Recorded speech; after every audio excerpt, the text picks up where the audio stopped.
pour finir sur ce sujet, il y a Oui. aussi un équilibre à trouver parce qu'en même temps, la diffusion du sport sur des chaînes payantes, c'est aussi ce qui permet de payer financièrement, d'apporter des recettes au sport professionnel. Et je pense que le sport professionnel mais- a besoin de recettes. Donc, Mais- il faut trouver un équilibre Pardon, mais entre... quand une grande chaîne achète les droits, elle apporte des moyens au sport. Non, professionnel. Oui, bien sûr, mais enfin, les recettes sont évidemment plus importantes lorsque vous avez des abonnés. Mais tout comment se simplement. fait-il qu'une chaîne qui achète des droits ne diffuse pas ses droits, si je puis dire, sur ses antennes? Est-ce que vous comprenez ça?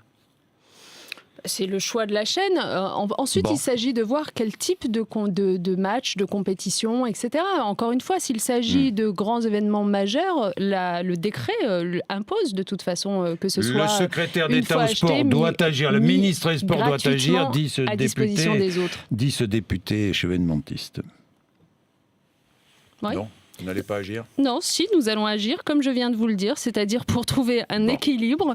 Nous ne pouvons pas non plus empêcher que les chaînes achètent. Nous ne pouvons pas empêcher que l'accès soit payant pour un certain nombre de compétitions. Il faut en conserver certaines. Et pour l'Euro 2016 en particulier, ça va faire l'objet de négociations Qu'est-ce que vous aimeriez ardues, pour l'Euro 2016? qui soit accessible à tous.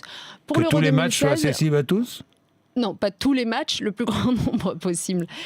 Pour l'Euro 2016, au-delà de cette question de la diffusion, je voudrais surtout que ça change l'état d'esprit de notre pays.